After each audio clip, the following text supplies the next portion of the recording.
Today, I am reacting to why catching this Pokemon was almost impossible. This one is by, I believe, M&J? Yeah. Yeah, M&J TV. The reason I'm reacting to this one is because I actually got a lot of recommendations for his channel in general, and I kind of just chose something that caught my eye. I kind of chose something that caught my eye, and I was like, oh, well, I'd like to know why it was impossible, or at least almost impossible. So yeah, let's watch the other. This is gonna be my first time actually watching M&J content in general, and I've gotten a lot of comments asking me to watch a lot of his stuff. So I'm excited. But anyways, hi, I'm Maple. I'm a Pokemon Nuzlocker, and I love Pokemon challenges and that kind of stuff. I'm currently obsessed with Pokemon Kaizo Ironmon, which at the time of watching this video with you guys, I am almost at attempt 1,600, I guess? Yeah. So, yeah. Anyways, I'm a little bit crazy. Now we can watch, for real, for real. Legendary Pokemon that are not central to the plot often require some work to obtain. Find them deep within optional dungeons, chase them around the region, collect a bunch of stakes in the ground. I fucking hated roaming legendaries, holy shit. Like, the roaming legendaries, like, for example, Latios and Latias, like, you running around the grass to hopefully encounter them, I hated that. I was like, can't y'all just stay in one spot like the other legendaries? You want to be special that bad? Please? Come on. Etc. But that is all child's play compared to the most complex Pokemon quest of all time. Catching Regigigas in Gen 4. Oh. I wanted to revisit this chapter of Pokemon's history to demonstrate its insanity to those of you who've never done it. But even if you have done this before, come along to reminisce. And while you do, there's something I want you to keep in mind to kind of frame the whole thing. Imagine trying to do this without the internet or a guidebook. The quest begins. Yeah, I'm gonna be real. I don't know how people survived without just asking people on the internet before. Like, I remember when I had to like search things up on the internet, I'd always go to like these like game forums, and it'd just be a bunch of people saying completely different things, and only like one guy's actually correct. Nowadays, it's a lot easier to find information, which is awesome. In Ruby, Sapphire, and Emerald. Yes, the previous generation. At some point in your adventure, you likely came upon some strange rock structures. The ones most likely to be found organically are in the desert and then on the southern half of Route 120. But if you decided to explore Route 105, one of the water routes connecting Petalburg to Dewford, you may have seen the third. However, they're just rocks. There's no way to do anything other than walk around them. Things can change though as soon as you have the Moss Deep City Gym badge, allowing you to use dive outside of battle. If you find your way to Pacifilog Town, which, fun fact, is completely optional for the main story. It's one of the very few towns in older Pokemon that is. You will quickly discover that to the west is a series of routes with western flowing currents. It's a unique setup requiring multiple passes through in order to see everything. I always felt bad for the people Pacifilog Town, especially if you played like, what is it, Sapphire version, where Kyogre just brings about a rainstorm. I was like, these motherfuckers live on the water. They're screwed. They're screwed! Like, okay, much as the people on the land, by the way, which they're also screwed, by the way, but these guys are extra screwed. During one of those passes, you're likely to see a dark patch of water where you can dive. But reaching it can be tricky. If you don't surf from one of two specific tiles on this landmass, you'll miss it and have to try again. But you can definitely reach it with just a little bit of trial and error. Once diving down, you'll enter a small room that exits into a chasm, but it's short and a dead end. The only thing of interest is text engraved in the wall, but it's braille? I felt like so smart as a kid is text engraved in for the like wall, braille stuff. But it's braille? Yeah, so like I remember, it wasn't in like obviously this game, it was in Pokemon Fire Red, Leaf Green. I had like a dictionary that also had like braille, like, you know, translations for braille and what it means for ABCs. And I felt so smart as a kid when I like went to my dictionary and I was like, yeah, this is it. Now I can go play Pokemon. Now I can become a Pokemon master because of this dictionary right here. This is an immediate spike in absurdity. Sure, the dive spot is deep in an optional route, but it's very reachable for anyone doing their due diligence of exploration. But then suddenly you're greeted with symbols you may have never seen before. I saw them. Because the only people that normally use them cannot see.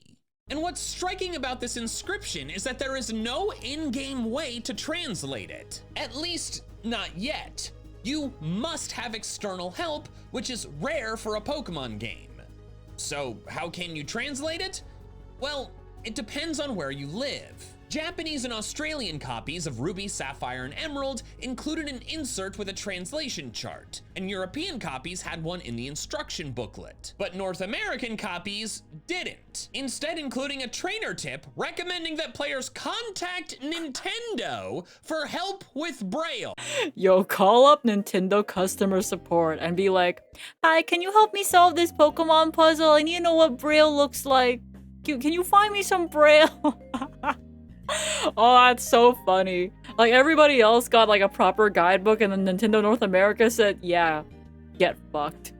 Contact Nintendo? Yeah, what do you call mean? them up. It's 2003. How are we supposed to do that? Mail them stone tablets? I personally was able to translate the line because I insisted on having a guidebook for my earlier games, and mine included a Braille chart with Yay. it. Okay, that's not entirely true.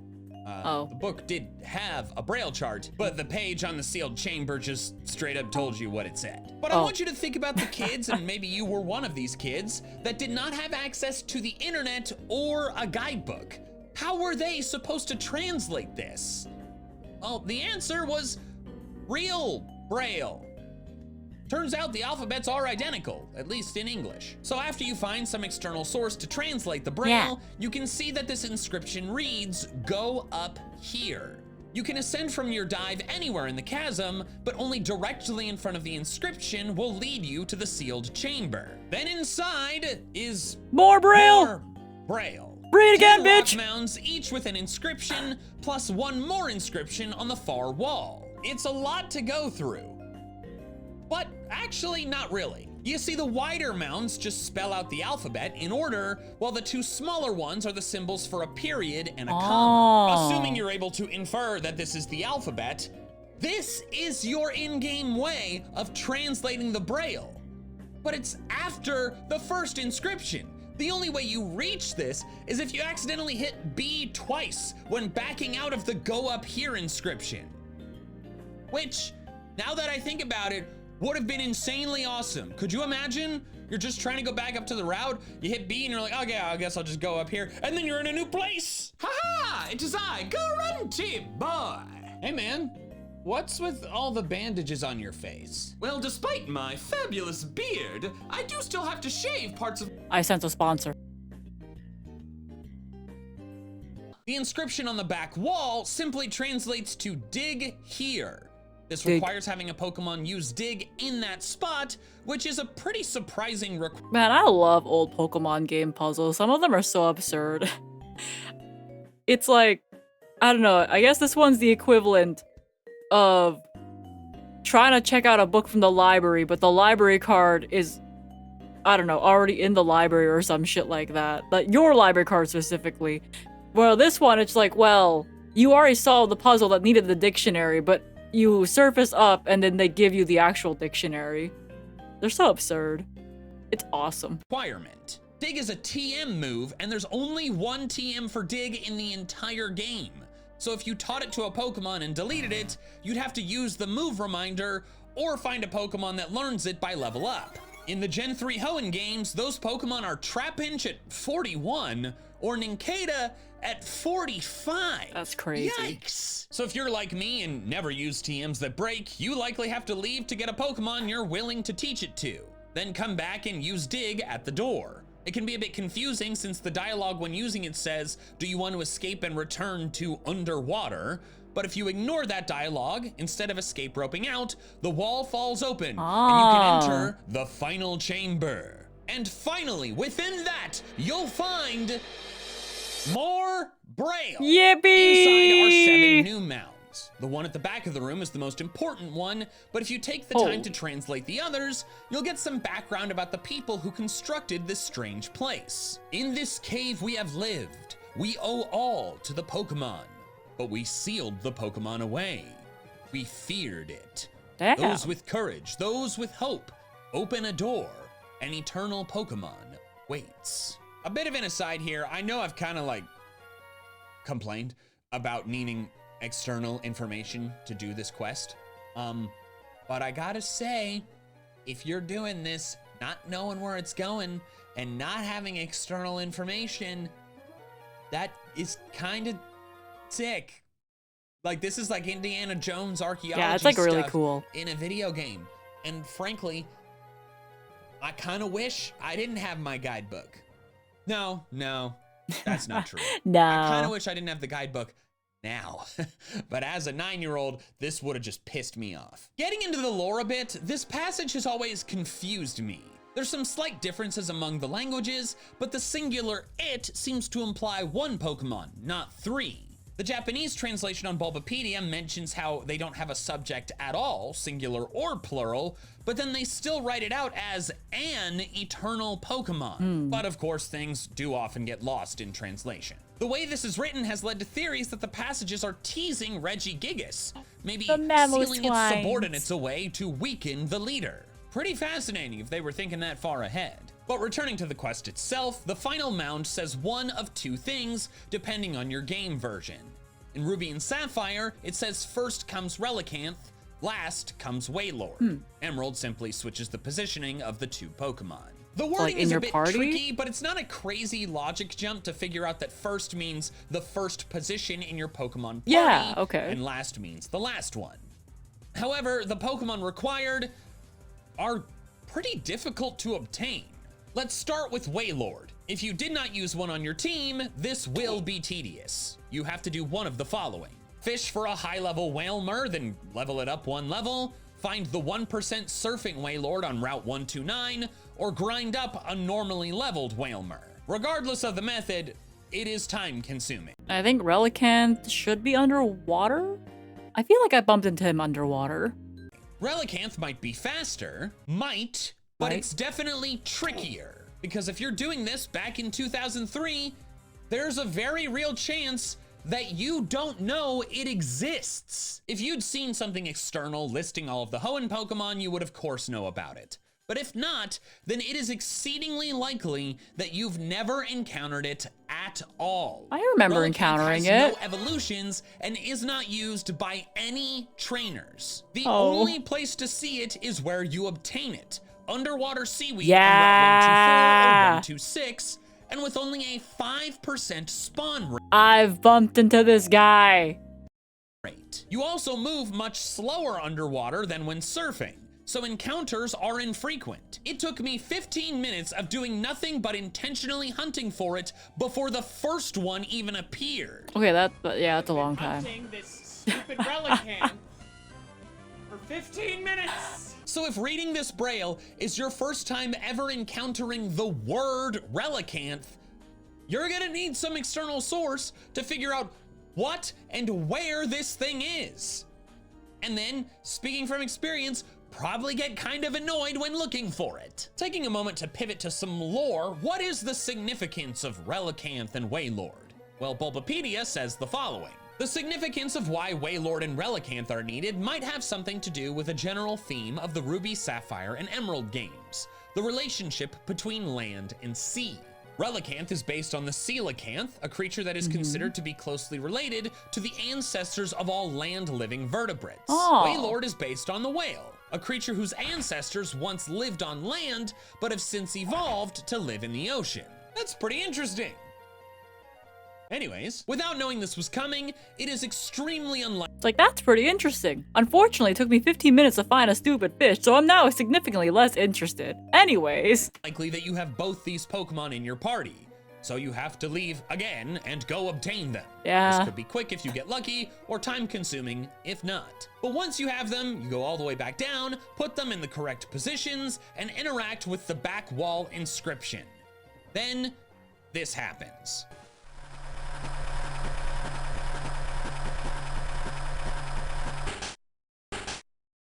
How did your family's moving truck get down there? It sounds like I'm making a joke, but it's the same sound. Yeah, no, that's the sound. The moving truck is Regigigas! Crazy! I don't know why they thought that sound would fit there. Like, why not use the sound effect of using earthquake? But the end result is that something has opened.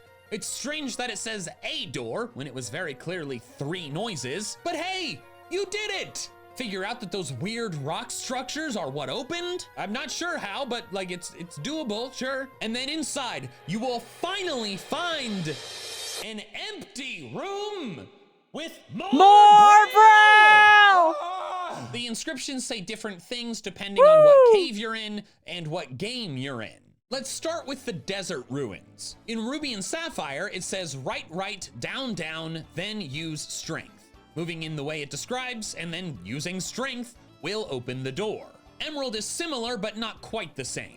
Instead, it's left, down, then use rock smash. This one could be a bit more confusing because normally you cannot use rock smash unless you are facing a rock, but Dig also said it was gonna send you back to underwater and didn't, so hopefully by this time you understand that like stuff's gonna get a little weird. Once inside, you can finally battle and try to catch Regigigas. With some frankly awesome music. Next is the island cave. In Ruby and Sapphire, the inscription says, stop and wait. Wait for time to pass twice. What do you mean, time pass twice? Turns out it means 2 minutes. You have to literally leave your game sitting open, doing nothing, for 2 That's kind of funny. I guess it's a forced water break.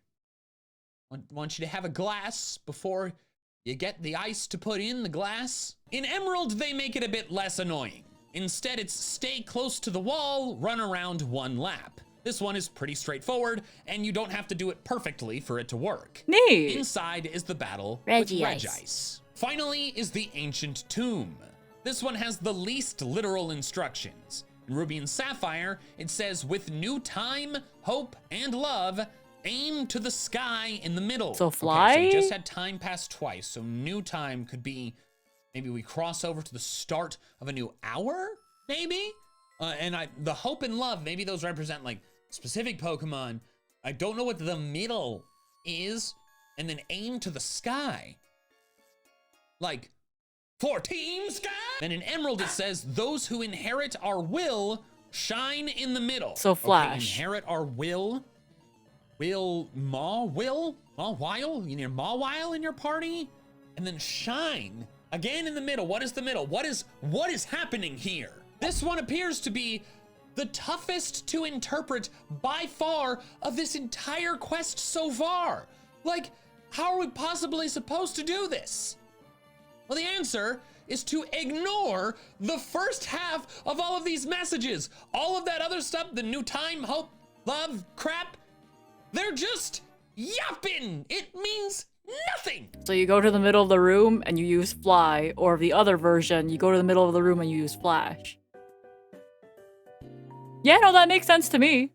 The middle actually just refers to the tile in the exact middle of the room, and the other instructions are once again outside of battle moves. Aim to the sky is fly, and shine is flash. Again, moves that you normally would not be able to do in that room. Using them in the center will open the final door, allowing you to I rubbed my brain cells together for this one, guys. Almost everything is identical to Ruby and Sapphire. The go up here spot is easier to see. The dig TM can be used endlessly. Relicanth is found in more. The TMs being used endlessly part is such a nice quality of life improvement for like the Pokemon games.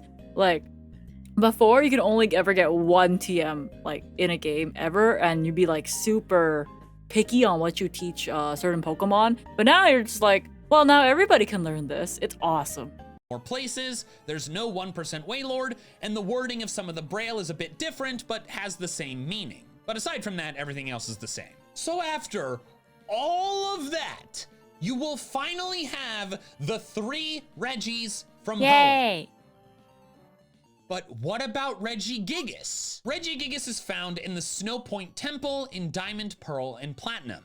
But the player may only enter if they are the champion and have the National Pokedex. As a reminder, to get the National Pokedex, you have to have seen every Pokemon in Sinnoh. Oh. Most of them will happen naturally by becoming champion, However, there are some you're gonna have to go out of your way for. You gotta look at some books, you gotta catch Rotom at night, you gotta make Mesprit run away, and you gotta at least battle the other 2 Lake Guardians. I had to do this to record footage for this video, and let me tell you, I never wanna see an Azelf again.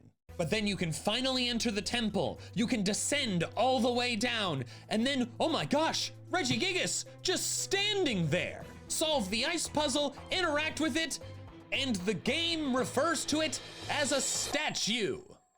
I'll say the paint job has held up remarkably well. But then near Regigigas, an inscription reads, a body of rock, a body of ice, a body of steel. When gathers the 3 Pokemon, the king shall appear. Yeah, this is all new to me. I haven't seen like the inside of Snow Point Temple. Well, I guess it's probably new to a lot of people because you'd have to get all the Reggies in the previous game, bring them over to this game, and then Regigigas will wake up, right? By this time, the Reggies have been out for several years. You know they exist, and this is very obvious. You need to have the 3 smaller Reggies in your party to awaken Big Regigigas. However, you can't get the Reggies in Sinnoh. Trade them over, bro. Okay, that's not exactly Trade right, them but it's mostly right. over. In Platinum, there are some chambers where you can obtain the Reggies. Those ones where you walk in and it's a big room and there's like just a Nevermelt Ice or a metal coat and nothing else. But the Reggies only appear there if you have a fateful encounter Regigigas. Like, one distributed from an event. You're putting this out of order, Pokemon. But outside of this method, which involves already having a Regigigas, the original trio are completely unobtainable not only in Sinnoh, but in all of Gen 4. That's why I covered the crazy Reggie quest in the Hoenn games, because that is the only realistic and reliable way to get the 3 Reggies you need to get Regigigas.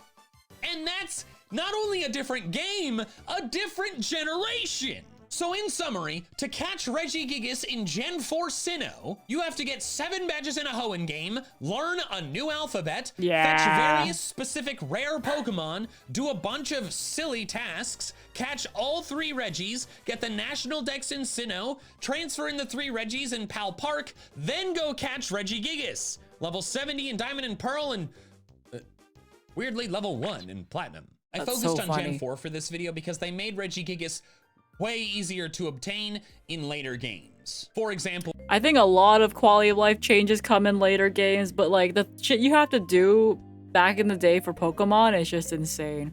It's really funny to think back on. It's like, yeah, this is the amount of hoops you had to jump through. Yeah, go learn Braille, kid. Go learn Braille, and then like gather specific Pokemon, and you have to transfer them over from older games, but like still, it's just so funny to learn about these like small things that happened back in the day. in Oris, you catch it in the same cave as Reggies once you have all 3. Then in BDSP, the original Reggie trio can be caught in Romanus Park, the same game that Regigigas out in the field. But getting it in Gen 4 is the most convoluted and insane Pokemon quest in history. Thanks so much for watching. If you want to check out another one of my explainer style videos, check out my video about why I think Brilliant Diamond Shining Pearl are the worst Pokemon games in all of Pokemon history. This has been why catching this Pokemon was almost impossible by M&J, by the way. Should subscribe on my personal account. I like to keep them separate. I actually really enjoyed that one. I should watch more M&J videos if you guys actually want me to watch more with you. Yeah, I enjoy learning about like silly old mechanics that you'd have to like do in older Pokemon games. Very, very niche knowledge is like what I like from Pokemon. It's like, oh, did you know it was impossible to do this? Or did you know that specifically Blaze Kick or what was it again? It was like Blaze Kick and one other move that can go through Wonder Guard if it's on not a Shedinja Pokemon. Yeah, I enjoy like random small niche interactions in like Pokemon mechanics and that kind of stuff. So if you guys have more recommendations, let me know. If you guys want me to watch more M&J, let me know as well. I enjoyed that one. Thank you so much for being here with me for my first M&J video. Yippee!